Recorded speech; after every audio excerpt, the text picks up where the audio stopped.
Okay, सब लोग next unit का नाम देंगे, हेडिंग देंगे, मेजर्स ऑफ क्या, डिस्पर्शन। अब मेरी बात सुनो और ध्यान से सुनो।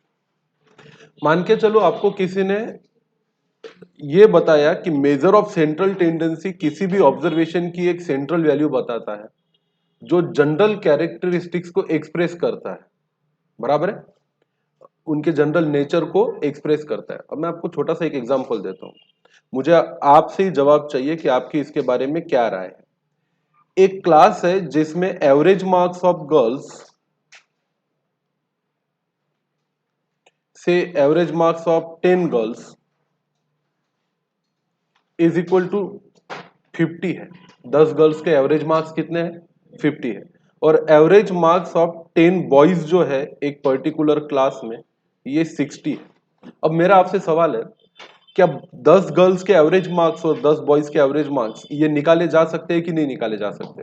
निकाले जा सकते हैं। तो आपने एक प्रकार से मेजर ऑफ सेंट्रल टेंडेंसी को इवेल्युएट किया। मीन है, मीडियन है और मोड है, ये क्या है, मेजर ऑफ सेंट्रल टेंडेंसी। अब मेरा आपसे अगला सवाल है कि इस मेजर ऑफ सेंट्रल टेंडेंसी के बेसिस पे कि गर्ल्स के एवरेज मार्क्स 50 है और बॉयज के एवरेज मार्क्स 60 है, व्हाट डू यू ओपाइन कि who is performing better, girls और बॉयज? बॉयज, बराबर है। पक्का विश्वास है आप लोगों को कि बॉयज का परफॉर्मेंस गर्ल्स के परफॉर्मेंस से बेस्ट है? Is that okay? अब मैं थोड़ा सा इसको आपको और आगे लेके चलता हूं। मान के चलिए यहाँ पे 10 गर्ल्स के अलावा जगह पे 2 गर्ल्स है और 10 बॉयज के अलावा 2 बॉयज है, बाकी एवरेज मार्क्स सेम है।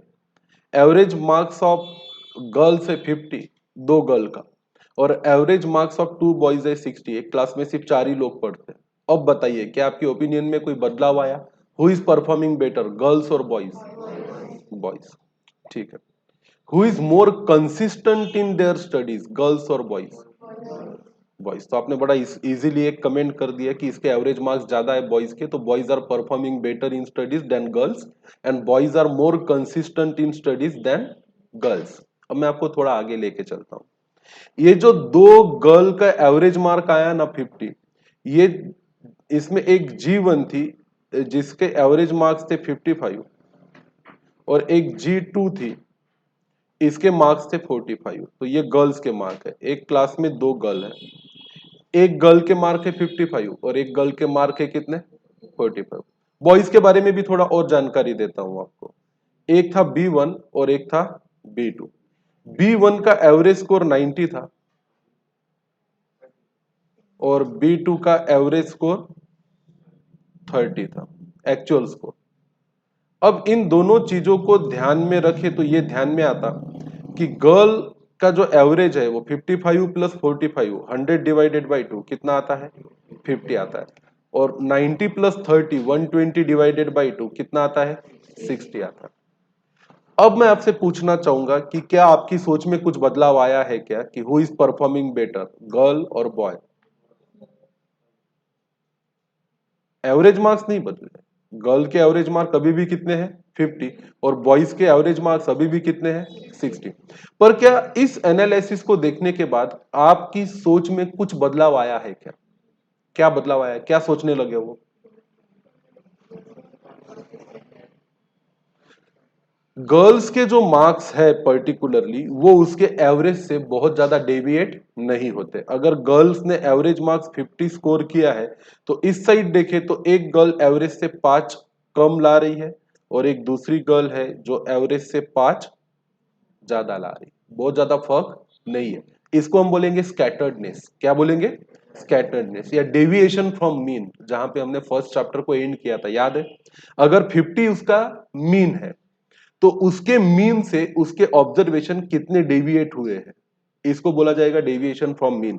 तो ये जो डेविएशन है मीन से, ये गर्ल के केस में कैसा दिख रहा है, कम दिख रहा है। उसी को एसेस करेंगे बॉयज के केस में। एवरेज तो हम बॉयज का बोल रहे हैं 60, पर एक लड़का है जो अपने एवरेज से कितने कदम दूर, कितने मार्क्स दूर खड़ा है, 30 मार्क्स, और एक बॉय और है जो अपने एवरेज स्कोर से कितना मार्क्स दूर खड़ा है, 30 मार्क्स। तो मुझे बताइए, मेरा अगला सवाल, गर्ल्स का एवरेज स्कोर 50 है, बॉयज का एवरेज स्कोर 60 है, इसमें से कौन सा ऐसा एवरेज है जो एक्चुअल ऑब्जर्वेशन से ज्यादा रिलेट करता है, गर्ल्स का या बॉयज का?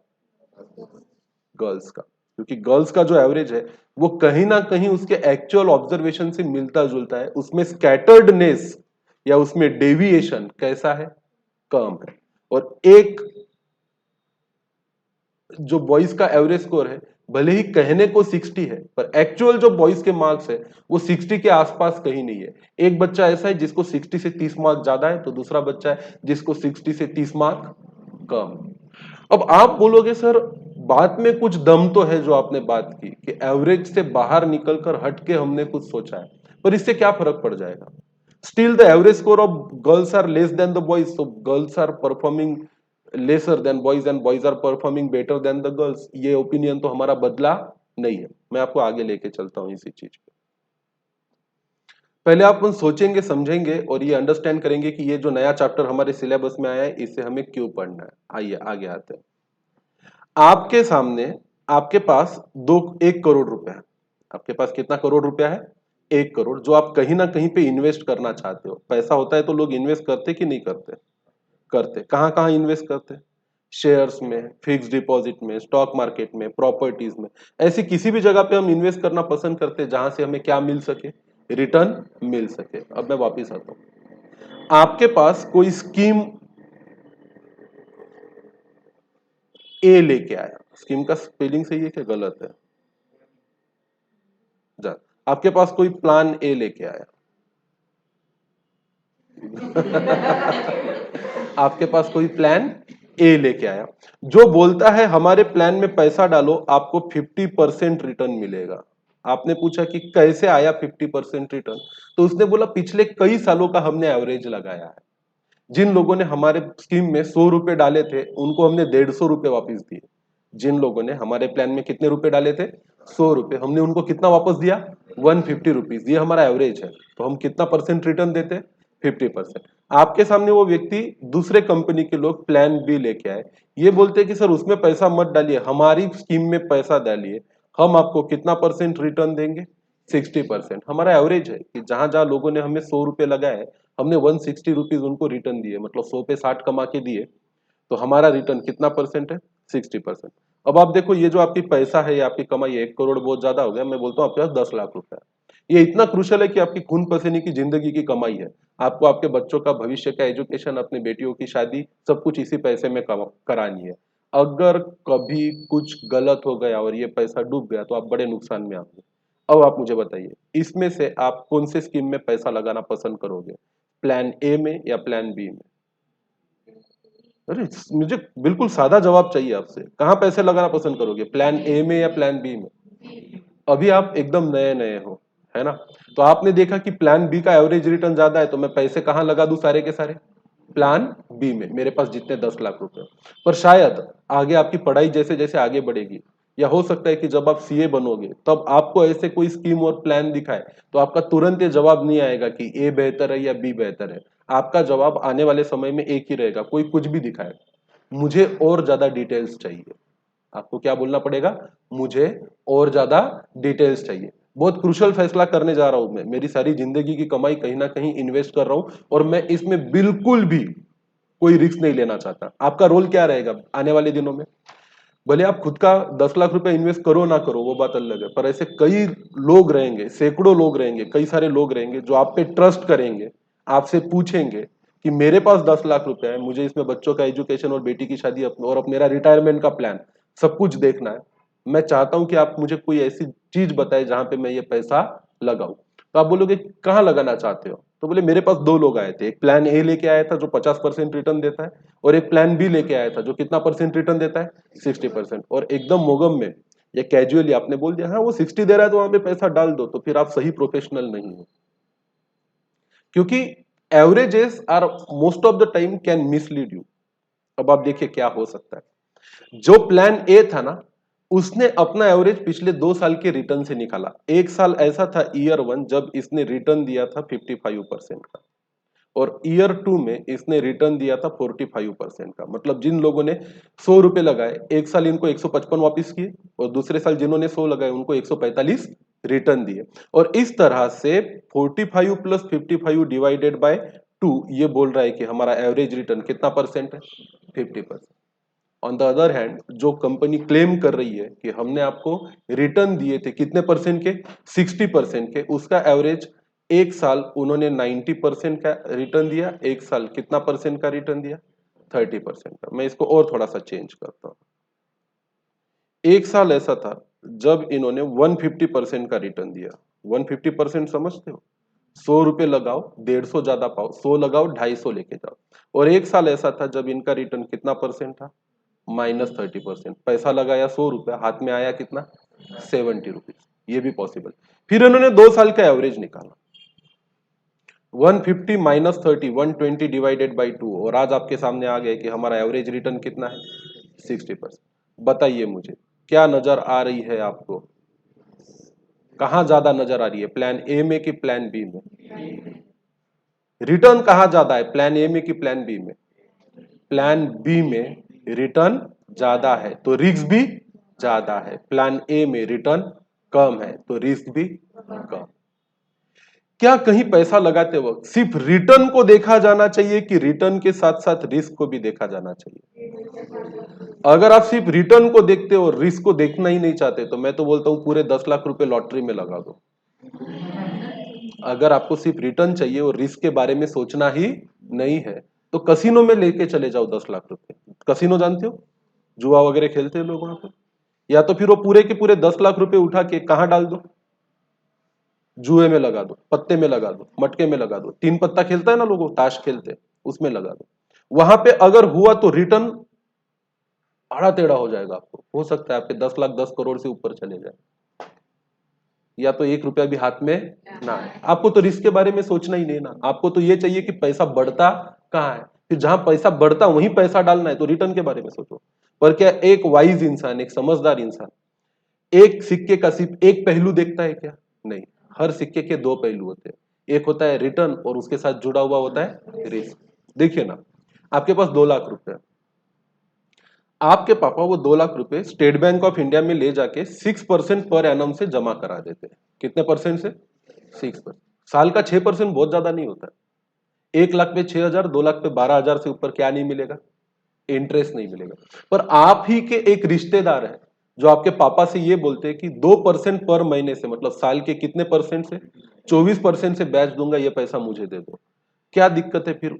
24% जब रिटर्न मिल रहा है तो उसको ना देते हुए हम एसबीआई में 6% से डालना प्रीफर करते हैं। रिटर्न तो वो ज्यादा दे रहा है, 1 लाख पे 24,000, 2 लाख पे 48,000, आपको 12,000 मिलने के तो आप 12,000 लेना पसंद कर रहे हो एक साल का ब्याज, पर आपको 48,000 रुपया नहीं चाहिए। क्यों नहीं चाहिए? क्योंकि आप क्या नहीं लेना चाहते, रिस्क नहीं लेना चाहते। That's why you rejected this 24% return and you go for how much percent return, 6% return. तो जब भी इंसान इन्वेस्टमेंट करता है तो सिर्फ रिटर्न के बारे में नहीं सोचता है, बल्कि किसके बारे में सोचता है, उससे जुड़ी हुई रिस्क। इसीलिए कहावत भी बनी है फाइनेंस की दुनिया में, जिस कहावत को कहा जाता है,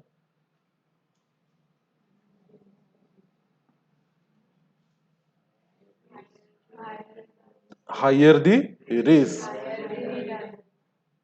हायर दी रिटर्न। जितना रिस्क ज्यादा लोगे रिटर्न उतना ज्यादा मिलेगा। अब रिटर्न दो प्रकार का होता है, एक होता है पॉजिटिव रिटर्न और एक होता है नेगेटिव रिटर्न। प्रॉफिट भी दो प्रकार का होता है। हम जब बात करते हैं ना, हम अकाउंट के स्टूडेंट भी है ना, अब मैथ के साथ साथ हम क्या पढ़ रहे हैं, अकाउंट भी। प्रॉफिट भी दो टाइप का होता है, कौन सा?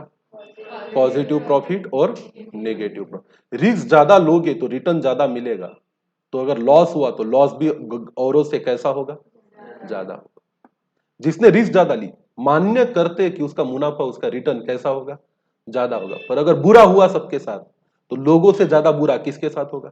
आप सबके साथ अगर अच्छा हुआ और लोगों ने अगर 100 रुपए कमाए तो आप 800 रुपए कमाओगे, पर अगर बुरा हुआ और लोगों ने 100 रुपए गवाए तो आप गवाओगे भी कितने, 800। इसको हम बोलते हैं रिस्क रिटर्न पैराडॉक्स। क्या बोलते हैं?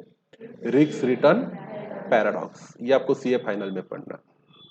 और जहां पे आपको रिस्क और रिटर्न दोनों चीजों को समझ के अपने क्लाइंट को सीए बनने के बाद या सीए फाइनल पढ़ते वक्त अपने क्वेश्चन पेपर में अपनी राय देनी है कि आप क्या मानते हो, पैसा लगाए या ना लगाए। आज आज अगर आपके पापा के पास पैसा है, कितने सारे रास्ते हो, पैसा कहाँ कहाँ लगा सकते हैं। गोल्ड खरीद सकते हैं, जमीन खरीद सकते हैं, शेयर मार्केट में पैसा लगा सकते हैं, बैंक में एफडी करा सकते हैं, किसी को ब्याज पे दे सकते हैं। किसी कंपनी के बॉन्ड डिबेंचर खरीद सकते हैं, किसी बिजनेस में पैसा लगा सकते हैं, किसी और के बिजनेस में पैसा लगा सकते हैं, किसी के साथ पार्टनरशिप कर सकते हैं। There are lot of ways. जहां पैसा लगाओगे वहां पे आने वाले रिटर्न भी कैसे होंगे, अलग अलग। पर इंसान सिर्फ रिटर्न देख के फैसला लेता नहीं है, क्या देखता है, रिस्क। आप लोगों ने सीए सिलेक्ट किया, कहां बुद्धि आपकी भ्रष्ट हुई थी पता नहीं, पर जीवन में एक दिन ऐसा आया कि जब आपको सुबह उठ के लगा कि मुझे क्या बनना चाहिए, सीए। कोई मुझे कारण बताएगा, what is the reason to become choose a CA as your life career? और क्यों कुछ नहीं? क्यों बीकॉम करके, एमकॉम करके कोई बैंकिंग का कोर्स करने के बारे में नहीं सोचा? क्यों बीबीए करके, एमबीए करके अच्छी जॉब के बारे में नहीं सोचा? क्यों आपने ये सोचा कि मुझे क्या करना है, सीए करना है? रीजन क्या है कि सीए ही चुना? आपने देखा कि सीए के कोर्स के अंदर क्या ज्यादा है, रिटर्न ज्यादा है, लाइफ ज्यादा आसान। आज पैंडेमिक में कई लोगों की नौकरी आ गई, कई लोगों की सैलरीज कम हुए, पर the least impacted people are the chartered accountant. बहुत ज्यादा बड़ा फर्क पड़ा है, पर उतना ज्यादा नहीं। जहां तक मेरा ख्याल है, नौकरियां गई है, कई फील्डों में गई है, पर सीए के फील्ड में उतना फर्क पड़ा नहीं। उलट से जॉब स्कैरसिटी नहीं है। ऐसा नहीं होता कि क्वालिफाई हो जाओ और क्या ना मिले आपको, जॉब। स्ट्रगल कम, आपको इंडिपेंडेंस है। आप चाहो तो इंडिया में रह सकते हो, आप चाहे तो फॉरेन में जा सकते हो, आप चाहो तो खुद की प्रैक्टिस कर सकते हो, खुद के गांव में रह सकते हो, छोटे शहर में रह सकते हो, बड़े शहर में जा सकते हो। जैसी आपकी मर्जी वैसा करो। नौकरी करनी है नौकरी करो, सीए फर्म में नौकरी करनी है, कंपनी में नौकरी करनी है, मिड साइज फर्म में नौकरी करनी है, दुबई जाना है, रशिया जाना है, यूके जाना है, यूएस जाना है, कनाडा जाना है, ऑस्ट्रेलिया जाना है, सारे रास्ते ओपन है। तो आपको लग रहा है कि भाई मैं सीए बन गया तो मेरा रिटर्न कैसा रहेगा, ज्यादा। पर क्या दूसरा फैक्टर सोचा है आपने कभी? फिर आपने बोला कि सोचा है, रिस्क तो है। सीए के कोर्स लेने में क्या है, रिस्क। और आप बोलोगे कि मैंने रिस्क ली है, पर मेरे पास एक नया वर्ड है रिस्क के लिए, जिसको कई समझदार लोग यूज करते हैं। That what they called as a,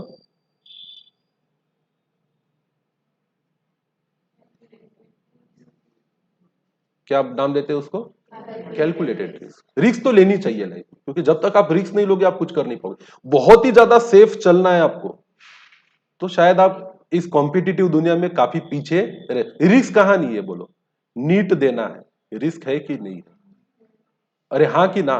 JEE देना है, रिस्क है कि नहीं है? सीए बनना है, रिस्क है कि नहीं है? तो यही तो इंडिया के आज के तारीख के टॉप कोर्सेस माने जाते हैं। यूपीएससी करते हैं कुछ लोग, इन सब के साथ साथ बहुत ज्यादा रिस्क है। हुआ तो हुआ, नहीं हुआ तो नहीं हुआ। पर इसका मतलब ये थोड़ी है कि लोग रिस्क नहीं लेते। कौन सी रिस्क लेते हैं? कैलकुलेट। क्या कैलकुलेशन होता है हमारा? हमारा कैलकुलेशन होता है हमारा पास्ट परफॉर्मेंस, हमारा खुद पे जो कॉन्फिडेंस है वो। आत्मविश्वास सबसे बड़ा मोटिवेशन है कि आपको ये प्रेरित करता है कि go for this, you can do it. अब मेरी क्लास में ज्वाइन करने के बाद दो चीजें हुई होगी, या तो ये आपका कॉन्फिडेंस बढ़ा होगा या तो घटा होगा, क्योंकि इतना हेवी क्लास, इतना हेवी होमवर्क और आने वाले टफ टफ क्वेश्चंस, दो चीजें करेंगे। या तो ये आपका जो सेल्फ कॉन्फिडेंस है इसको और बढ़ाएगा, अगर आप पढ़ाई कर रहे हो, आप समझ रहे हो, आप सीरियसली इसको गो थ्रू कर रहे हो, तो डेफिनेटली जो कॉन्फिडेंस आपके अंदर है, जिसने आपको ये कोर्स दिलवाया, ये कॉन्फिडेंस आपका क्या होगा, बढ़ेगा। उल्टा भी जा सकता है, पासा उल्टा भी पड़ सकता है। ये सब देख के, इतनी किताबें देख के, इतना कोर्स देख के, यू माइट फील दैट कि ये मेरे बस की बात नहीं है, खामखा इतना लोड लेके फायदा नहीं है। हो सकता है आपके पेरेंट आपको कॉन्फिडेंस बूस्ट करे, आपका परफॉर्मेंस देख के बोले कि डूइंग ग्रेट बेटा, करता रहे। या आपको बहुत ज्यादा टेंशन में देख के आपके पेरेंट भी बोलेंगे कि इतना प्रेशर लेने की जरूरत नहीं है, होता है तो कर, नहीं होता है तो मत कर। Because parent do take, they know that there is a return but there is a risk. वो आपको खोना नहीं चाहते, वो नहीं चाहते कि आप इधर के भी ना रहो और उधर के भी ना रहो। तो दे माइट सजेस्ट यू कि रहने दे, अभी अपने को ये सब कोर्स करने की जरूरत नहीं। मैं इतने सालों से पढ़ा रहा हूं, मैं हमेशा देखता हूँ, मैं जब बच्चों को पढ़ाना स्टार्ट करता हूँ और आगे आगे कोर्स बढ़ता है, तो कई बार बच्चों के और पेरेंट्स के भी क्या बदलते हैं ख्याल, क्योंकि हम हमारे एस्टिमेट को, हमारे कैलकुलेशन को, जो कैलकुलेटेड हम रिस्क लेते हैं, इसको क्या करते हैं, चेंज करते हैं। और ये आना चाहिए समय समय पे। सही डिसीजन लेना बहुत जरूरी है। After being a chartered accountant, what do you think why people will value you? Life में सफल होने का एक मंत्र बताओ। मुझे आपसे सवाल चाहिए, फॉर्मूला टू बिकम सक्सेसफुल। एक सक्सेसफुल होने के लिए एक फॉर्मूला अगर मैं आपसे पूछूं तो क्या है पता है? Decision making.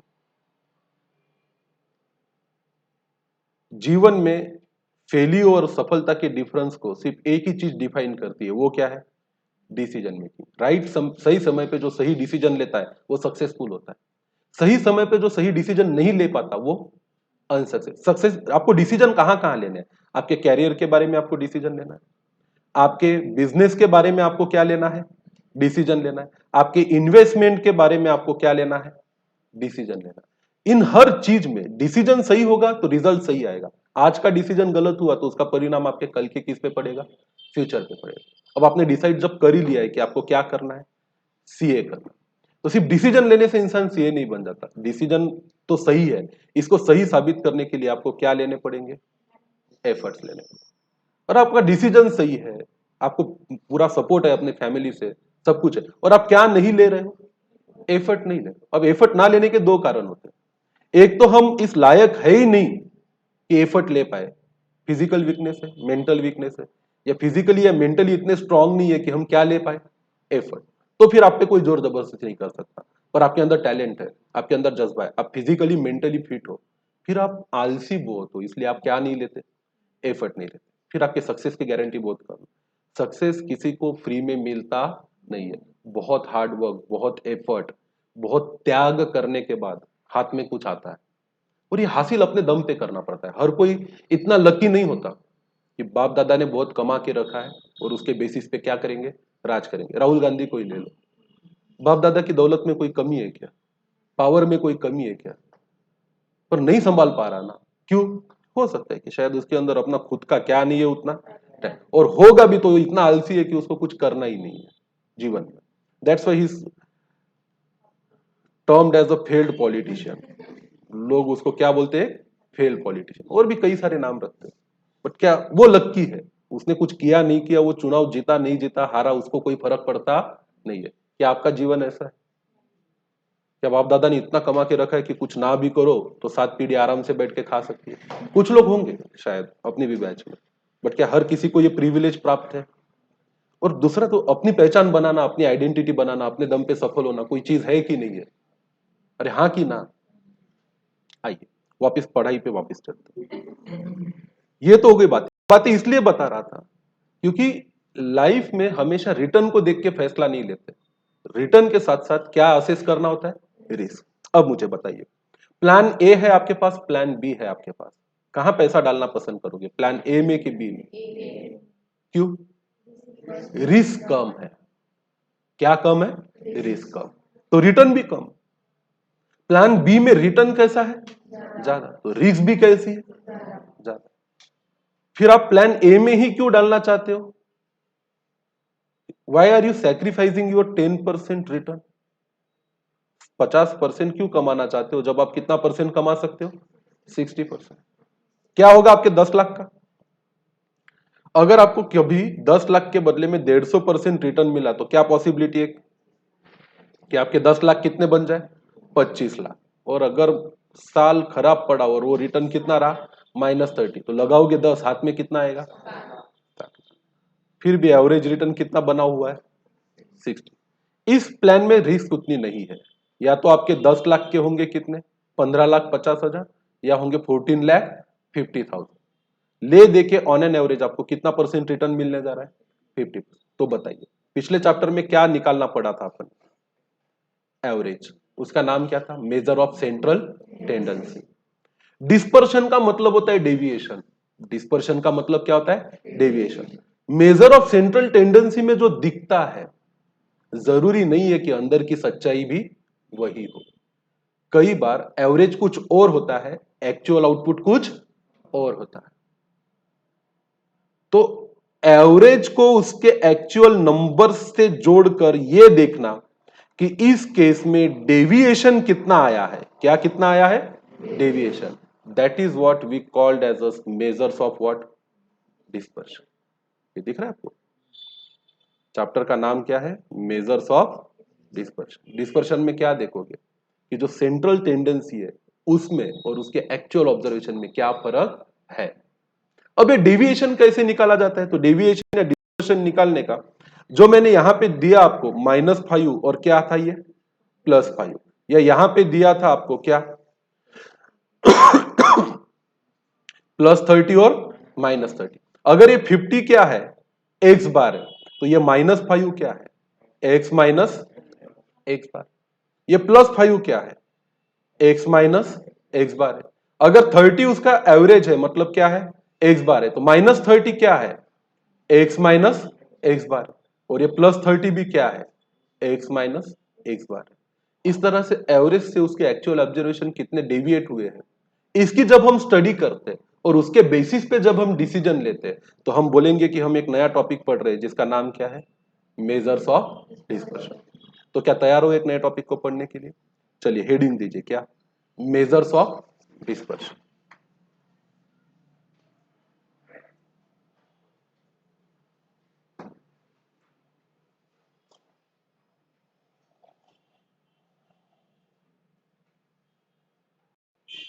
लिखे, देयर आर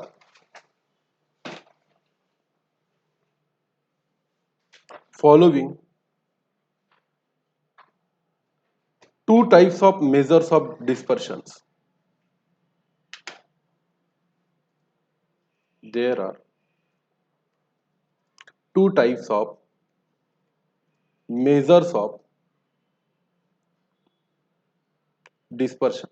पहला है एब्सोल्यूट मेजर, दूसरा है रिलेटिव मेजर।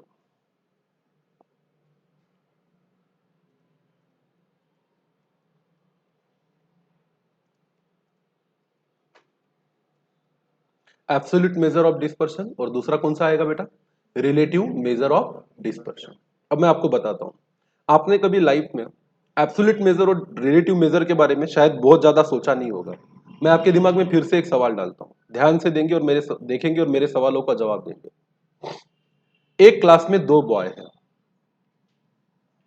एक का नाम है राज, दूसरे का नाम है ताज। एक है राज और एक है ताज। राज ने मैथ्स के टेस्ट में 40 मार्क्स लाए और ताज के मैथ के टेस्ट में 80 मार्क्स आए। कौन अच्छा है, राज या ताज? पक्का आपको लगता है कि कौन अच्छा है, ताज। अगर आपने बोला कि ताज अच्छा है, तो आप इन मार्क्स को एब्सोल्युटली देख रहे हो। आप इन मार्क्स को कैसे देख रहे हो, एब्सोल्युटली। आप 40 को 40 देख रहे हो और 80 को कैसा देख रहे हो, 80 देख रहे हो। अब इन मार्क्स को किसी के साथ रिलेट करो, total mark in test. Test कितने मार्क्स की थी, तो राज की टेस्ट थी 40 मार्क की, ताज की टेस्ट थी 100 मार्क। अब बोलो, अब आपको राज अच्छा लग रहा है कि ताज अच्छा लग रहा है, राज। अब कौन अच्छा नहीं है, ताज। अब आपने क्या किया, मार्क्स को रिलेट किया। मार्क को क्या किया आपने, रिलेट किया, किसके साथ, विथ टोटल मार्क्स। तो आपके ख्याल ही बदल गए। फिर से बताता हूं, दो बिजनेसमैन है, ध्यान से बताओ।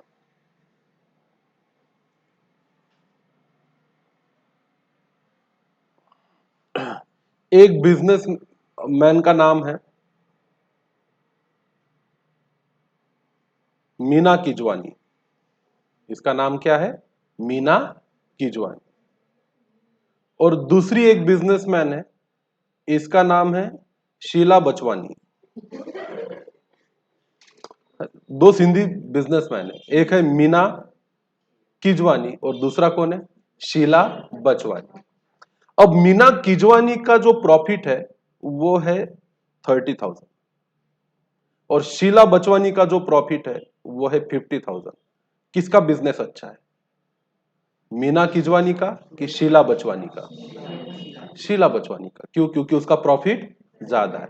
तो जब आप बोल रहे हो कि आपको शीला का बिजनेस पसंद है, तो आप इसके प्रॉफिट को एब्सोल्यूट टर्म में देख रहे हो, मतलब किसी दूसरे चीज से क्या नहीं कर रहे, रिलेट नहीं कर रहे। अब मैं बताता हूं किसने कितना कैपिटल लगाया। मीना किजवानी ने अपने बिजनेस में 1 लाख रुपए का कैपिटल लगाया। कितने का कैपिटल लगाया, 1 लाख। और शीला बचवानी ने अपने बिजनेस में 5 लाख का कैपिटल लगाया। अब जो शीला है 5 लाख रुपए लगा के कितने कमा रही है, 50,000। और जो मीना है वो 1 लाख लगा के कितना कमा रही है, 30,000। क्या लगता है किसका बिजनेस करने का तरीका ज्यादा बेहतर है? मीना।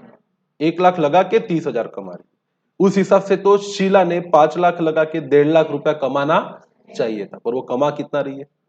किसकी अर्निंग कैपेसिटी ज्यादा है, मीना की या शीला? बराबर है। तो भाई ख्याल हमारे बदलते हैं, तो हर चीज को हम या तो देखते हैं एब्सोल्यूट टर्म में या तो देखते हैं रिलेटिव टर्म। तो एब्सोल्यूट टर्म में किया गया फैसला कभी भी गलत साबित हो सकता है, इसलिए चीजों को हमेशा दूसरे पैरामीटर के साथ जोड़ के देखो, उसको रिलेट करो किसी और चीज के साथ, और तब जाके अपना क्या लो, फैसला लो। आप स्टूडेंट हो, 2 कोचिंग क्लास आपको बोलते हैं, हमारी कोचिंग क्लास है क्लास ए, हमारे यहाँ पे ट्यूशन लगाओ। हमारे कोचिंग क्लास में बच्चों के एवरेज मार्क्स 50% आते हैं, सीए फाउंडेशन में इतना ही पासिंग चाहिए होता है। और दूसरा कोचिंग क्लास है कोचिंग क्लास बी, हमारे कोचिंग क्लास में ट्यूशन लगाओ, बच्चों के एवरेज स्कोर कितना परसेंट है, 70%। Now what do you think, absolute term में देखोगे तो कहां भागोगे, कोचिंग क्लास बी के तरफ। पर इसको रिलेट करके देखो कि भाई नंबर ऑफ स्टूडेंट है कितने, उनके मार्क्स का स्कैटरनेस कितना है। ऐसा तो है ना कि आप 50 देते हो और सभी बच्चों को 50 आते हैं, मतलब अगर आपके पास 100 बच्चे पढ़ते तो 100 के 100 क्या होते हैं, पास होते हैं। पर क्लास बी में 70% अगर वो लोग एवरेज स्कोर बोल रहे हैं, वहां 200 बच्चे पढ़ते हैं, जिसमें से 50 बच्चे आउट ऑफ मार्क्स लाते हैं, 200 में से 200, और बाकी सब बच्चे फेल हो जाते हैं। तो अब आप बताइए आपके लिए कौन सा कोचिंग क्लास ज्यादा प्रिफरेबल है, ए या बी? ए में रिस्क कम है क्योंकि वो सबके तरफ इक्वल ध्यान देते हैं, भले बच्चे कम है पर सब लोग पास होके निकलते हैं। बी में बच्चे ज्यादा है, एवरेज स्कोर ज्यादा है, पर वो कुछ ही बच्चों की तरफ बहुत ज्यादा ध्यान देते हैं और बाकी बच्चों की तरफ बिल्कुल भी ध्यान नहीं देते। तो हमेशा चीजों को एब्सोल्यूट सेंस में नहीं देखना चाहिए, हमेशा उसको रिलेटिव सेंस में भी देखना चाहिए। आप हमेशा, हम being a human being we always think absolutely. कभी हमारे पापा बोलते हैं, हम बोलते हैं पापा को, पापा मुझे फोन चाहिए, तो हमको तो चाहिए होता है सबसे पहले कौन सा फोन, आईफोन। पापा बोलते हैं बेटा वीवो ले ले, ओप्पो ले ले, अरे हाँ कि ना? हम बोलते हैं नहीं नहीं उसने एप्पल लिया तो मुझे भी क्या चाहिए, एप्पल। भैया आप बोलते पापा आईफोन है कितने का, अभी अगर 7 ले तो कितने में मिलेगा, 20,000 में। वीवो एप्पो भी आमतौर पे अच्छा मॉडल कितने की रेंज में आता, 20,000 की रेंज, या फिर कितने की रेंज में आता, 10,000 की रेंज। 15 ले लो चलो, अगर ये 15 में आता है तो वो कितने में आता है, 20 में आता है, तो 5,000 से क्या फर्क पड़ेगा। तो आप एब्सोल्यूट टर्म में सोच रहे हो। भैया आपके पापा की कमाई है 50,000 रुपए महीना, अगर वो 5,000 रुपया ज्यादा डालते हैं तो अपनी कमाई का कितना परसेंट एक्स्ट्रा दे रहे हैं, 10%। उनकी और भी तो प्रायोरिटी है। और जो एप्पल ले रहे हैं उनके पापा की कमाई 5 लाख रुपए महीना है, अगर वो इस पे 5,000 रुपये ज्यादा डालते तो इनको ज्यादा फर्क नहीं पड़ता, कितना परसेंट फर्क पड़ता है, 1%। भले 5,000 5,000 है, पर उस 5,000 को कम ज्यादा खर्च करने से किसी व्यक्ति का बजट 10% से अफेक्ट हो सकता है, तो किसी व्यक्ति का 1% से। और अगर वो व्यक्ति 50 लाख रुपए कमाता है तो उसके लिए तो ये अमाउंट कुछ है ही नहीं, कितना परसेंट है, 0.1%। तो हमेशा चीजों को एब्सोल्यूट टर्म में ना देखते हुए किस टर्म में देखना चाहिए, रिलेटिव। इसी तरह जब हमें कोई ये बताएगा कि हमारा एवरेज इतना है, तो हम एकदम आंखें मूंद के उसके बताए हुए एवरेज पे क्या नहीं करेंगे, भरोसा नहीं करेंगे, बल्कि हम उसको चैलेंज करेंगे, उसके कहे गए एवरेज को। और हम बोलेंगे कि there are 2 types of measures of dispersion, absolute और कौन सा, रिलेटिव। नीचे एक चार्ट बनाएंगे हम, which are the absolute measures of dispersion and which are the relative measures of dispersion.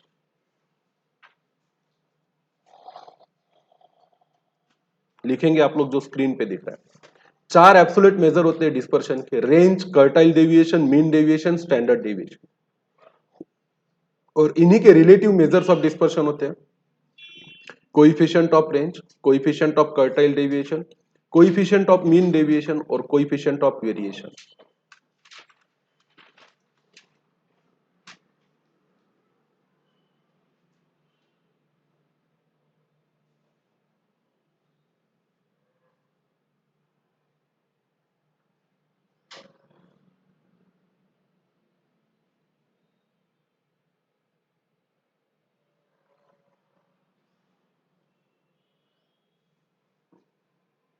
हम एक एक चीजों को समझेंगे, इसका कॉन्सेप्ट समझेंगे, इनके फॉर्मूलों को समझेंगे और इस पे कमेंट कैसे करना है ये भी समझेंगे। और फिर इस पे आए हुए क्वेश्चंस के आंसर भी देना सीखेंगे।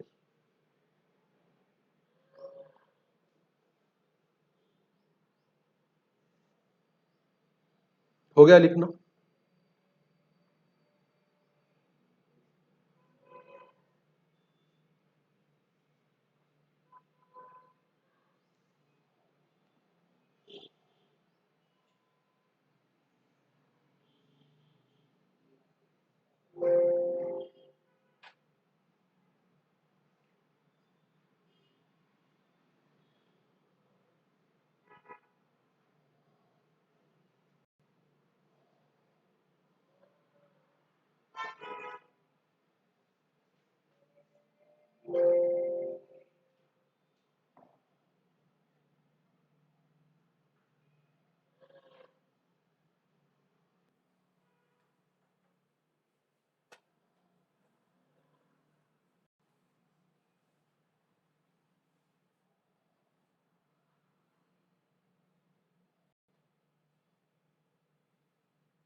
हो गया क्या?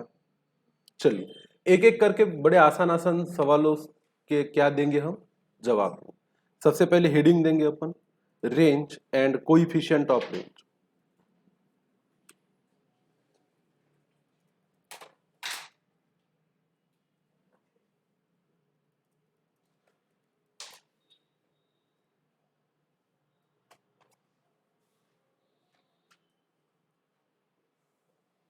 फॉर्मूला बड़ा आसान है रेंज का, range is equal to highest observation, highest value of observation minus lowest value of observation.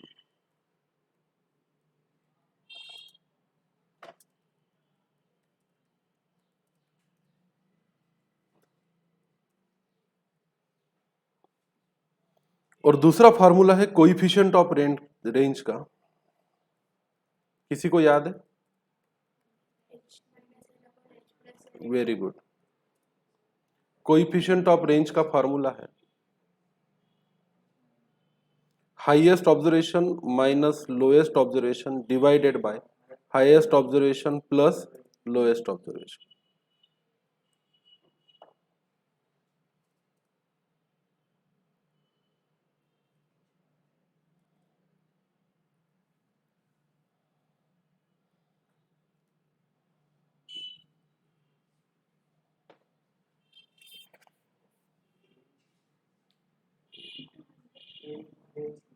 Into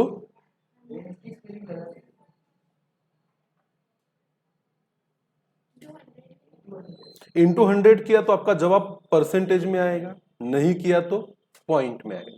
दोनों ही करते, फॉर्मूले को ऐसा ही रहने दो, फॉर्मूले में इंटू 100 डालने की जरूरत नहीं है।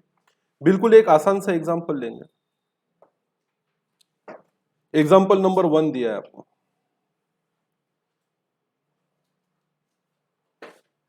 क्या बोला है कि find the range and coefficient of a range.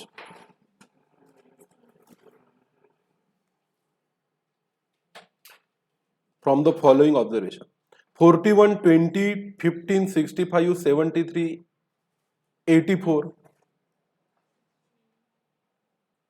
53 35 71 55। बताइए इसमें हाईएस्ट वैल्यू ऑफ ऑब्जर्वेशन क्या है? 84। और लोवेस्ट वैल्यू ऑफ ऑब्जर्वेशन क्या है? कितना? 15। तो बिल्कुल आसान है। और कभी उम्मीद मत करना, जीवन में सोचना भी मत और सपने में भी ये ख्याल मत लाना कि ये क्वेश्चन कहां पूछा जाएगा, सीए फाउंडेशन के एग्जाम में पूछा जाएगा।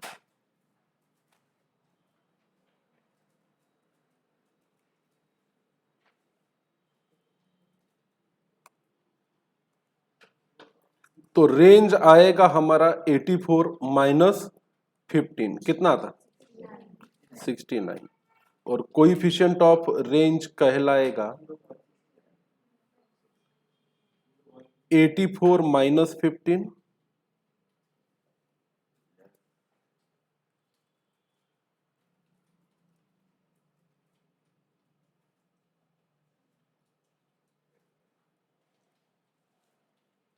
Divided by 84 plus 15। बोलो कितना आता? 0.69 और इसी को मल्टीप्लाइड बाय 100 कर दो तो आप इसको कह सकते हो 69%। One and the same thing. किसी भी फ्रैक्शन को मल्टीप्लाई करोगे 100 से तो उसके आगे आप किसकी साइन लगा सकते हो? परसेंटेज। और नहीं करना है तो पॉइंट में रहने दो। 0.69 इज नथिंग बट 69%। कितना आसान है। क्या कैलकुलेट करना? रेंज और कोएफिशिएंट ऑफ रेंज। एग्जाम्पल 2 को सॉल्व करते हैं। Find the range and coefficient of range of marks obtain bye 100 students. तो मार्क्स है 0 से लेके 10 तक, से लास्ट है 70 से लेके 80 तक। क्या लगता है आपको इसका सॉल्यूशन को देखकर? हाईएस्ट ऑब्जर्वेशन क्या है? अरे क्या है? 80 है। इससे ज्यादा मार्क्स किसी को मिले नहीं है। और लोएस्ट ऑब्जर्वेशन क्या है? 0 है। हो गया। फिर दिक्कत क्या है इसमें? दो चीजें निकालने में। क्या? रेंज और कोएफिशिएंट ऑफ रेंज। रेंज का आंसर क्या आएगा? 80 माइनस 0 इज इक्वल टू कितना? 80। एंड कोएफिशिएंट ऑफ रेंज कितना आएगा? 80 divided by 80 is equal to 1। और कितना परसेंट रहे? 100%। 1 मल्टीप्लाइड बाई क्या करो? 100। अरे 1 मतलब 100%, 0.5 मतलब 50%, 0.25 मतलब 25%, 0.2 मतलब 20%, 0.1 मतलब 10%, 0.05 मतलब 5%। और 1 को 100 से मल्टीप्लाई करो तो आंसर आएगा 100%। What's a big deal? कठिन है आसान? तो एग्जाम में आएगा कि नहीं आएगा 1 मार्क के लिए रेंज और कोएफिशिएंट ऑफ रेंज निकालना? कदापि नहीं। ये कदापि संभव नहीं है। हो ही नहीं सकता कि सीए फाउंडेशन में कभी ये क्वेश्चन पूछ लिया हो कि क्या कैलकुलेट करो? रेंज और कोएफिशिएंट ऑफ रेंज। इतने आसानी से तो फूटी कौड़ी भी नहीं देने वाला इंस्टीट्यूट आपको। 1 मार्क तो दूर की बात। हाँ, इनको घुमाना ही रहा तो इक्वेशन बना के सवाल पूछा जा सकता है। कोएफिशिएंट ऑफ रेंज इतना है, हाईएस्ट ऑब्जर्वेशन इतना है, लोएस्ट ऑब्जर्वेशन को ढूंढिए। सवाल देना ही रहा तो कैसा देंगे वो लोग? इक्वेशन बना के कोएफिशिएंट ऑफ रेंज दे देंगे, हाईएस्ट ऑब्जर्वेशन देंगे और क्या फाइंड करने बोलेंगे? Lowest observation. This they can do. But observation दे देंगे और आपको हाई माइनस लो करके 1 मार्क देंगे, इसकी कल्पना करना बेकार है। अब सवाल आता है कि अगर रेंज के बारे में आपको कुछ चीजें बता दी जाए और कोएफिशिएंट ऑफ रेंज के बारे में कुछ चीजें बता दी जाए तो फिर इसमें 3 चीजें आएंगी। क्या रेंज चेंज इन ओरिजिन से अफेक्ट होता है या नहीं होता? चेंज इन स्केल से अफेक्ट होता है या नहीं होता? और coefficient of range change in origin से अफेक्ट होता है या नहीं होता? समझ में आया? तो आइए हेडिंग देंगे effect of change in origin, change in scale and change in sign on range and coefficient of range.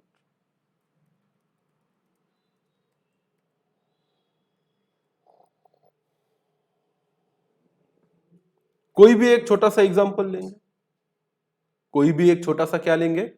Example लेंगे। से x इज इक्वल टू 10 20 30, ज्यादा नहीं करने, छोटा सा काम करने। रेंज इज इक्वल टू क्या लेंगे? x is equal to 10 20 30। तो इसका रेंज कितना है बेटा? 20। इसका कोएफिशिएंट ऑफ रेंज कितना है?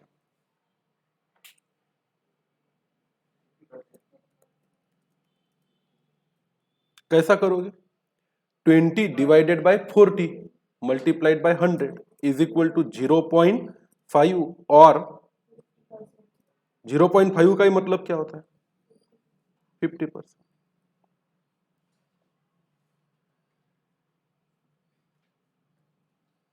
चलो तो ये तो एक छोटा सा एग्जांपल है, 10 20 30। इसका रेंज पता है और इसका क्या पता है, कोएफिशिएंट ऑफ रेंज। अब एक एक काम करेंगे। सबसे पहले क्या करेंगे,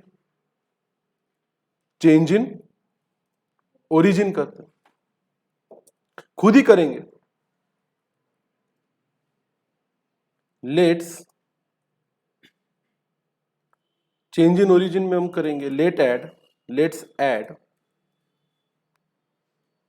15 to each observation.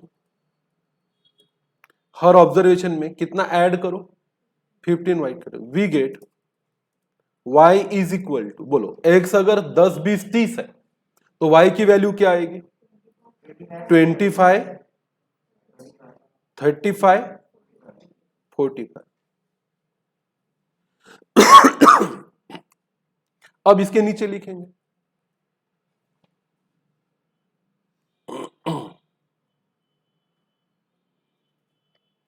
Range of y, बताओ कितनी है, बोलो ना। Range of y is equal to 45 minus 25, कितना, वाओ, समथिंग न्यू। इसका मतलब क्या, range is not affected by change in origin. अरे बाबा, आपने सब में 15-15 ऐड किए, पर पुरानी सीरीज का रेंज अगर 20 था तो नए सीरीज का रेंज भी कितना रहा, 20 रहा। तो इसका मतलब क्या होता है, हमारा कमेंट बनेगा range is not affected by change in origin.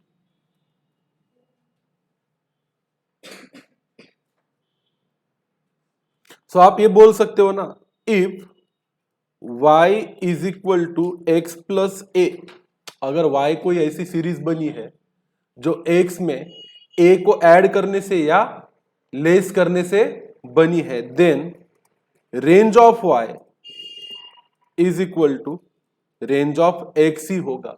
Range of x में आपको a को ऐड करने की जरूरत नहीं है। मीन में अगर सब में 15 ऐड करते तो इधर भी कितने ऐड हो जाते, 15 ऐड हो जाते, क्योंकि मीन किससे अफेक्ट होता है, चेंज इन ओरिजिन से अफेक्ट होता है। तो अगर किसी सीरीज में ए को ऐड किया तो मीन के वक्त भी ए को क्या करते, ऐड करते, पर यहां उसको करने की जरूरत नहीं। चलिए, तो आपने खुद बनाया चेंज इन ओरिजिन और आपने खुद ही रूल बनाया range is not affected by change in origin. अब दूसरा काम करते, दूसरा क्या होगा, चेंज इन स्केल। कोएफिशिएंट को बाद में करते हैं, कोएफिशिएंट को बाद में करते हैं। पहले देखेंगे चेंज इन स्केल का परिणाम होता है या नहीं होता। लेट्स मल्टीप्लाई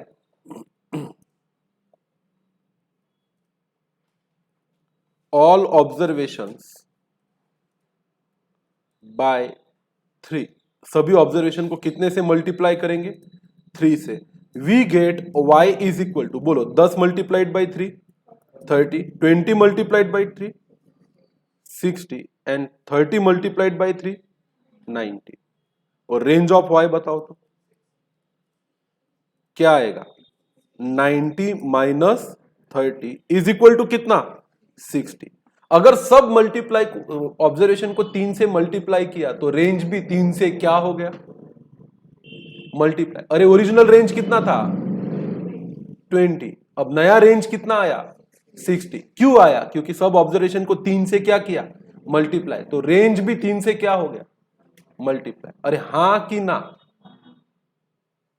तो क्या लिखेंगे comment, range is affected by change in scale.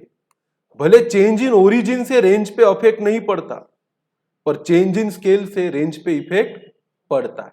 Formula क्या बनेगा फिर, कि अगर y is equal to k x है, y इज इक्वल टू क्या है, के एक्स, किसी कांस्टेंट से सब x को क्या कर दिया, मल्टीप्लाई कर दिया, तो आप बोल सकते हो ना, then range of y is equal to k multiplied by range of x।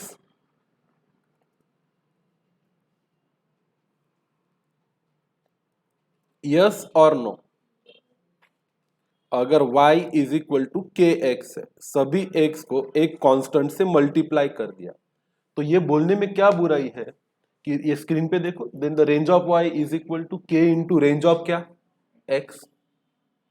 तो रेंज एक नई चीज आई अपने जीवन में जो चेंज इन ओरिजिन से तो अफेक्ट नहीं होती है, पर इस पे चेंज इन स्केल का फर्क पड़ता है, हाँ कि ना।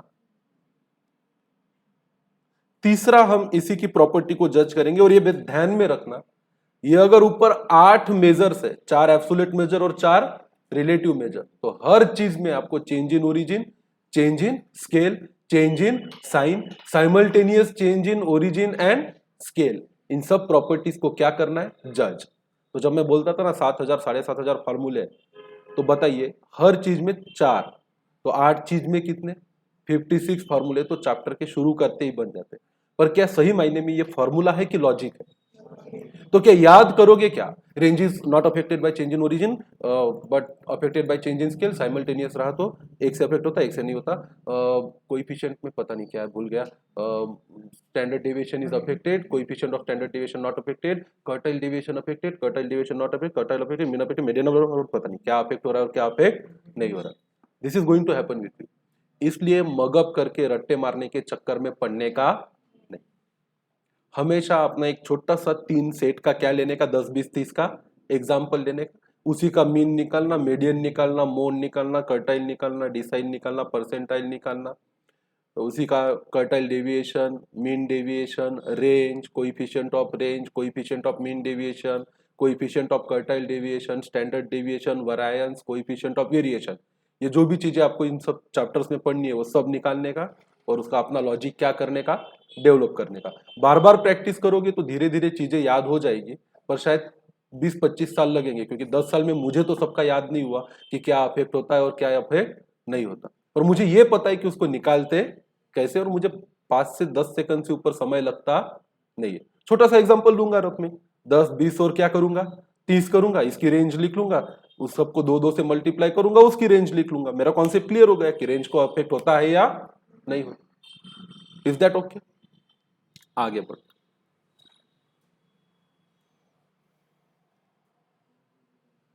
तीसरा लिखेंगे simultaneous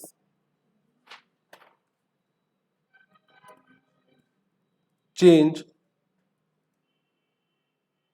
in origin and scale.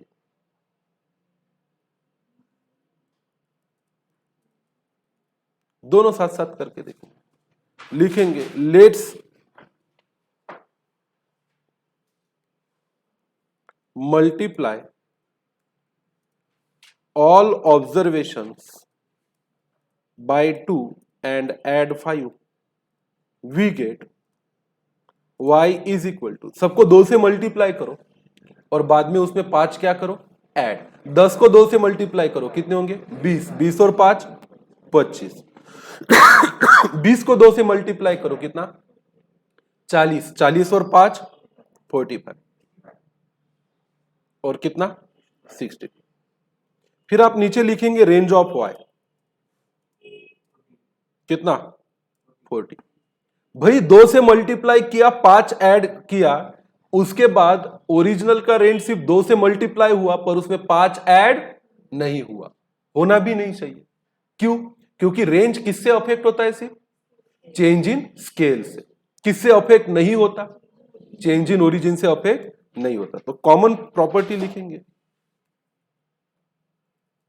range is affected by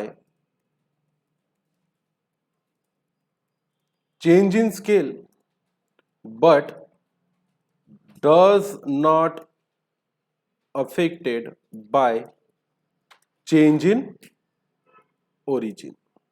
range change in scale से तो अफेक्ट होती है, पर चेंज इन ओरिजिन से अफेक्ट होती नहीं है। हेंस हम रूल बना सकते हैं, if y is equal to kx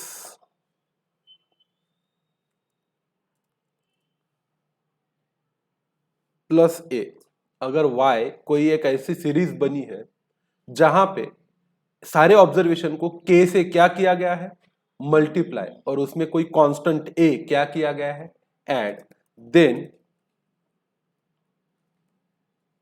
range of y is equal to k multiplied by range of x होगा, पर इसमें प्लस a ऐड करना नहीं पड़ेगा। इसीलिए 10, 20, 30 को जब 2 से मल्टीप्लाई किया और 5 ऐड किया तो उसका रेंज जो 20 था वो मल्टीप्लाई होके 2 से कितना बन गया 40, पर क्या नहीं बना 45 नहीं बना। Is that clear? चौथे इसमें चेंज इन साइन करते हैं।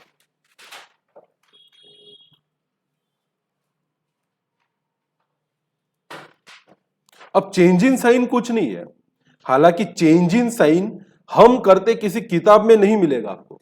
What is the meaning of change in sign करना? -1 से मल्टीप्लाई करना। अरे बाबा, चेंज इन साइन करना इज नथिंग बट -1 से क्या करना मल्टीप्लाई करना। अब -1 से मल्टीप्लाई करना is nothing but a part of a change in scale only. किसी चीज से मल्टीप्लाई करना या किसी एक कांस्टेंट से डिवाइड करना ये और कुछ नहीं है। चेंज इन क्या करना है? स्केल ही तो है। Is that something new? No no. चलिए चेंज इन साइन हम लिखेंगे। ये इसलिए लिखा रहा हूं, मैं आपको सिखा रहा हूं कैसे किया जाता है। Let's multiply all observations by -1। सारे ऑब्जर्वेशन को कितने से मल्टीप्लाई करो? -1। We get y is equal to क्या मिलेगा? -10, -20, -30। Range is equal to range of y is equal to, ए भाई फॉर्मूला क्या है? Highest minus lowest. हाईएस्ट क्या है? -10, -20, -30 में -10 हाईएस्ट है। किसी ने उठा के डाल दिया -30, -30।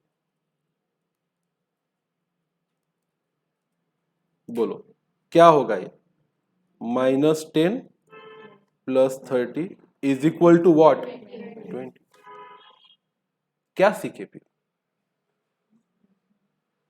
क्या सीखे फिर? अरे क्या सीखे फिर? Range is not affected by change in sign. Oh my God,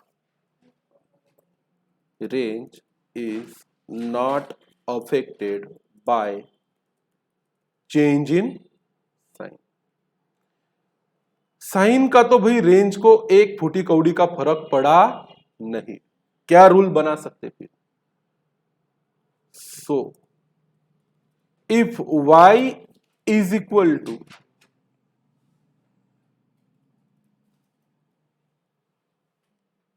-kx plus a, अगर y है -kx plus a, then range of y क्या होगी? k multiplied by range of x होगा।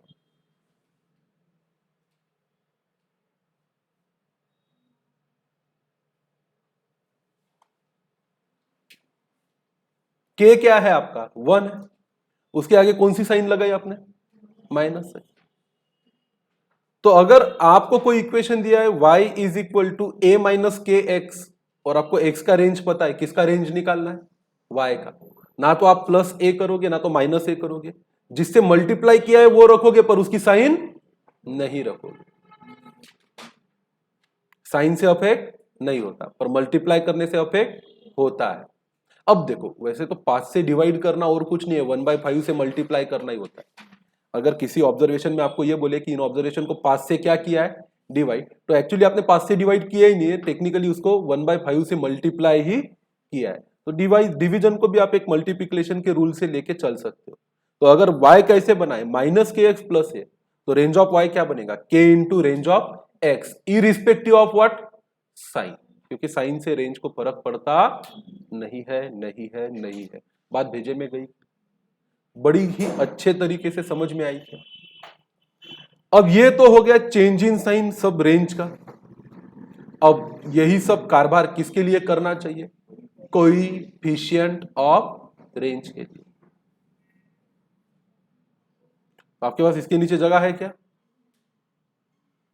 नहीं, मतलब ये चेंज इन ओरिजिन लिखा range का, ये 4 लाइन। इसके नीचे जगह है क्या? इसके नीचे कम से कम 4 लाइन है क्या? नहीं है, तो बाजू में करो, है तो इसी में करो। नहीं है मुझे पता है। अब मेरे को जगह की प्रॉब्लम नहीं है, क्योंकि मैं मेरे हिसाब से जगह घटा या बढ़ा सकता हूं।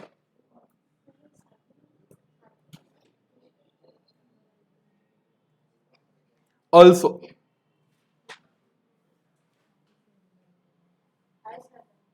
नहीं होगी तो मुझे फर्क नहीं पड़ता।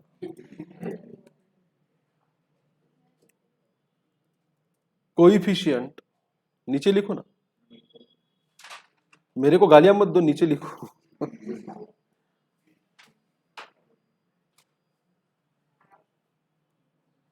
Also coefficient of range is range of y is equal to, बोलो तो 25, 35, 45 का क्या निकाल के दो कोइफिशिएंट ऑफ रेंज। सुनो ना, कैलकुलेटर उठाओ ना, कैलकुलेटर उठाओ ना। 45 plus 25 m plus 45 minus 25 divided by memory recall equal to कितना आया? 0.2857 और 28.57%। अरे कौन सी बड़ी बात है? हाईएस्ट प्लस लोएस्ट को मेमोरी में क्या कर दो? प्लस कर दो, फिर हाईएस्ट माइनस लोएस्ट करो, डिवाइडेड बाय मेमोरी रिकॉल करो। कौन सा बड़ा बात है? कोएफिशिएंट ऑफ रेंज को बिना पेन उठाए कैलकुलेटर पे कैलकुलेट करना। तो क्या पढ़े आप इससे कि कोएफिशिएंट ऑफ रेंज अफेक्ट होता है किससे? Change in origin. क्यों पता है क्या? भले ही आपका हाईएस्ट माइनस लोएस्ट का डिफरेंस ना बदला हो, भले ही आपका हाईएस्ट माइनस लोएस्ट का डिफरेंस ना बदला हो, पर हाईएस्ट प्लस लोएस्ट की वैल्यू मतलब डिनोमिनेटर की वैल्यू में तो क्या आया है? चेंज आया। अरे हाँ कि ना? तो न्यूमरेटर डिनोमिनेटर में से एक भी चीज चेंज होगी तो रेशो चेंज होगा कि नहीं होगा? होगा। तो लिखो ना, coefficient of range is affected by change in origin.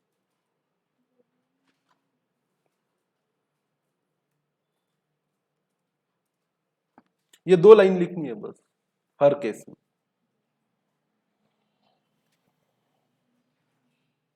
Affected चाहिए, सॉरी।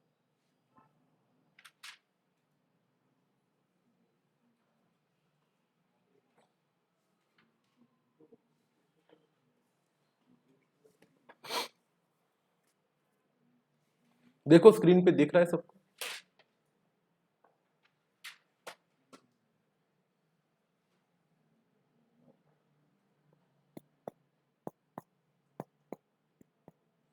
मधुर समझ आ रहा है?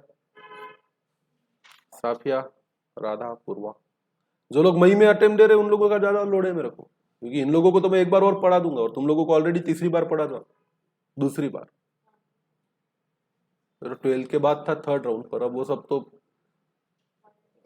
कोरोना की बलि चढ़ गया अपना एक साइकिल। तो अभी ध्यान दो, शायद इसके बाद डबल ये सब चीजें पढ़ने का मौका ना मिले। You are directly going to face the exam after this and we are quickly going to finish off all our syllabus.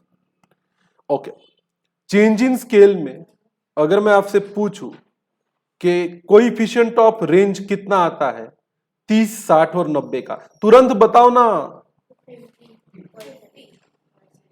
कितना? 0.5 और 50%। करो ना, 30, 60, 90 का कोएफिशिएंट ऑफ रेंज निकालना कठिन काम है क्या? नए लोग कैलकुलेटर उठाओ, 30, 60, 90 का कोएफिशिएंट ऑफ रेंज एक झटके में कैलकुलेट करो। अपने आप को बताओ, मुझे मत बताओ।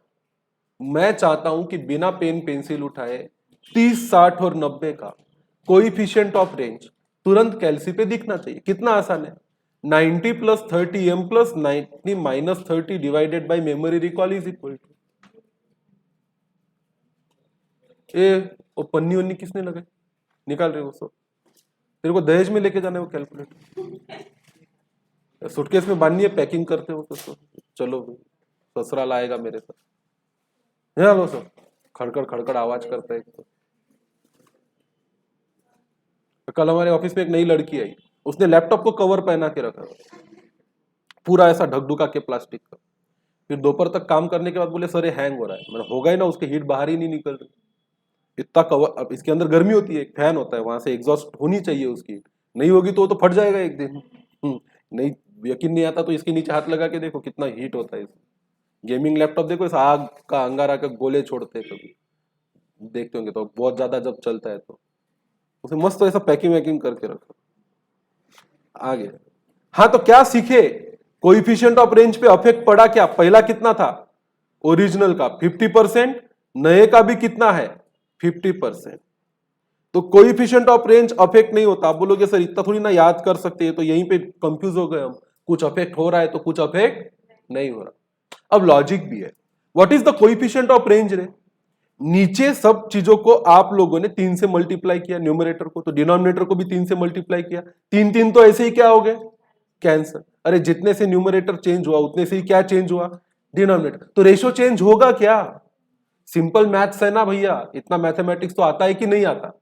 इमेजिन करो क्या फार्मूला है कोएफिशिएंट ऑफ रेंज का, ऊपर के ऑब्जर्वेशन का सब्सट्रैक्शन, उसको आप कितने से मल्टीप्लाई करो 3 से, नीचे के ऑब्जर्वेशन का एडिशन, उसको कितने से मल्टीप्लाई करो 3 से, 3 3 कॉमन निकाल के क्या कर दो कैंसिल कर दो, रेशो चेंज होगा क्या? तो फिर रूल बनता है कि नहीं कि coefficient of range is affected by change in origin but does not affect bye change in scale. तो एक चीज में 8 फार्मूले आते हैं, तो 4 चीज में कितने फार्मूले आएंगे 32, तो 8 चीजों में कितने फार्मूले आएंगे 64। बहुत सारे फार्मूले तो यही बन जाते हैं, पर इन सब चीजों को याद नहीं करना होता है, इसको लॉजिकली क्या करना होता है समझना होता है। तो तेरी हाइट कम है तो इतना पीछे जाके क्यों बैठता है? तेरे को दिखता पर तू मेरे को नहीं दिखता ना, वो फिर मेरी प्रॉब्लम। चलिए आगे बढ़ो। साइमल्टेनियस चेंज अगर होगा, चेंज इन ओरिजिन और चेंज इन स्केल में, तो जाहिर सी बात है असर पड़ना चाहिए कि नहीं पड़ना चाहिए? बताओ तो मुझे, 25 45 और 65 का कोएफिशिएंट ऑफ रेंज कितना था? ओरिजिनल 0.5 था,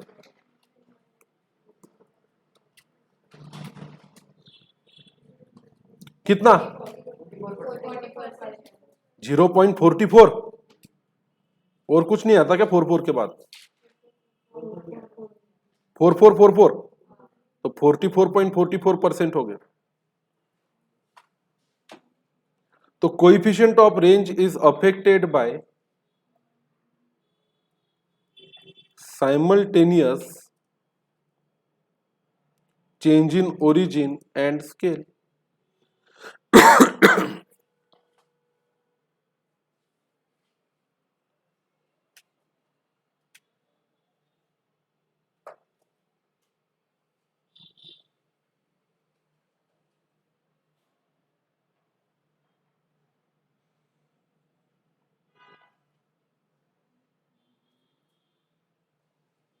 होना ही चाहिए।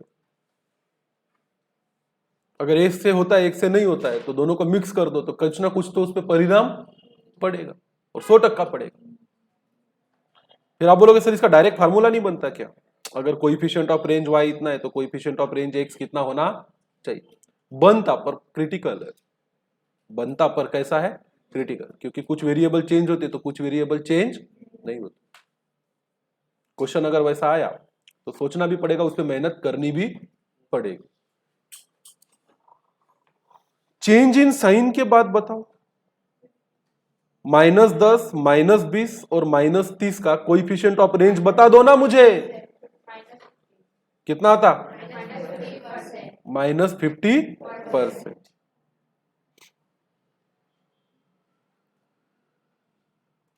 माइनस की साइन आईच क्या उसमें?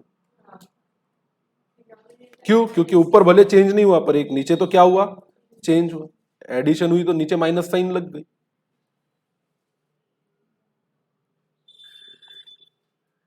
और इसको बहुत सीरियसली समझो क्योंकि ये तो रेंज है, आगे तो ऐसी भरमसाठ चीजें पढ़नी है और उसमें फिर जज करना है चेंज इन ओरिजिन और चेंज इन क्या स्केल।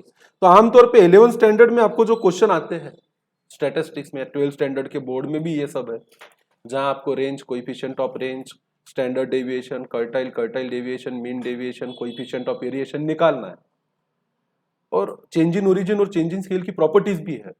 पर वहां पे जो निकालना होता है ना 5 मार्क 6 मार्क के लिए, ये ज्यादा पूछते हैं।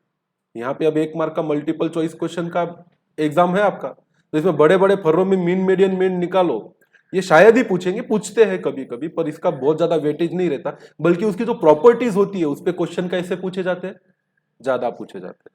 तो इस टाइप के क्वेश्चन बहुत बनते हैं एग्जाम में, इन छोटी छोटी प्रॉपर्टीज पे। तो coefficient of range is not affected by आएगा, is affected by change in sign.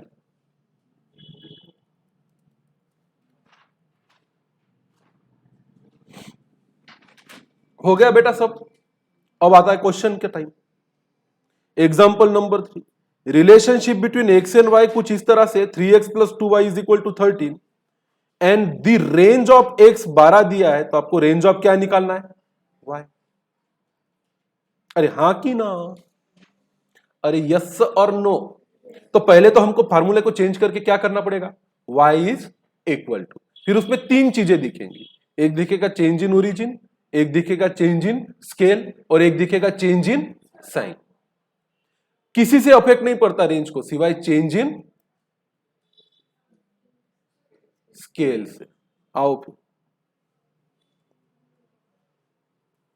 हम लिखेंगे इसका सॉल्यूशन गिवन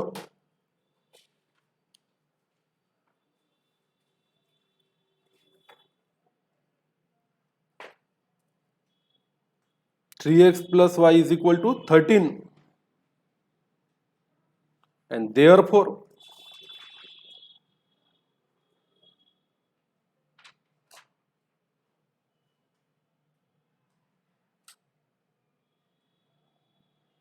क्या बनेगा बोलो,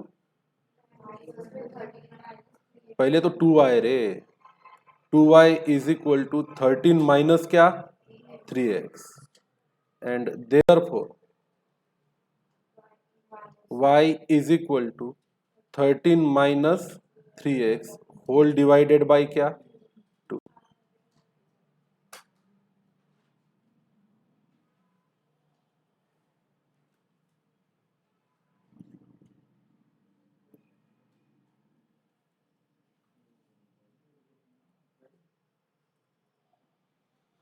आओ फिर इसको सॉल्व करते हैं। इसको कैसा लिख सकते हैं आगे, y इज इक्वल टू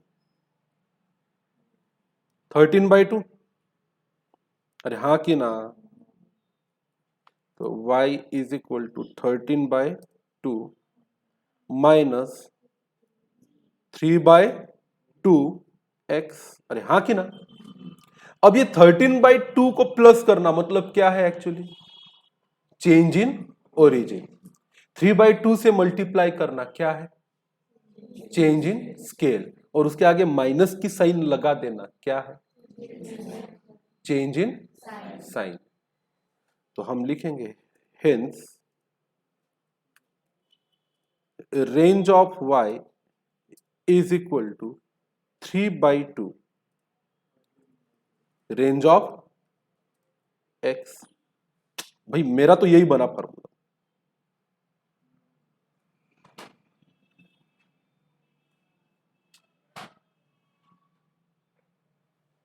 आपका क्या बना पता है, मुझे पता है 13/2 ऐड माइनस करने से कोई फर्क पड़ता नहीं है, पर 3/2 से मल्टीप्लाई करने से फर्क पड़ता है, पर -3/2 से मल्टीप्लाई करने से फर्क पड़ता नहीं। माइनस की साइन से फर्क पड़ा क्या रेंज पे, पड़ा क्या रेंज पे, वैल्यू डालो ना फिर इसमें। क्या निकालने बोला है आपको, रेंज ऑफ y निकालने बोला है। रेंज ऑफ x दिया है कि नहीं दिया है, कितना, अरे कितना,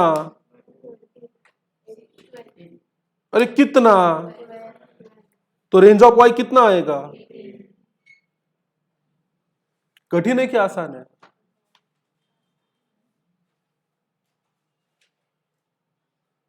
कर्टाइल निकालना आता है सबको, कर्टाइल निकालना आता है सबको।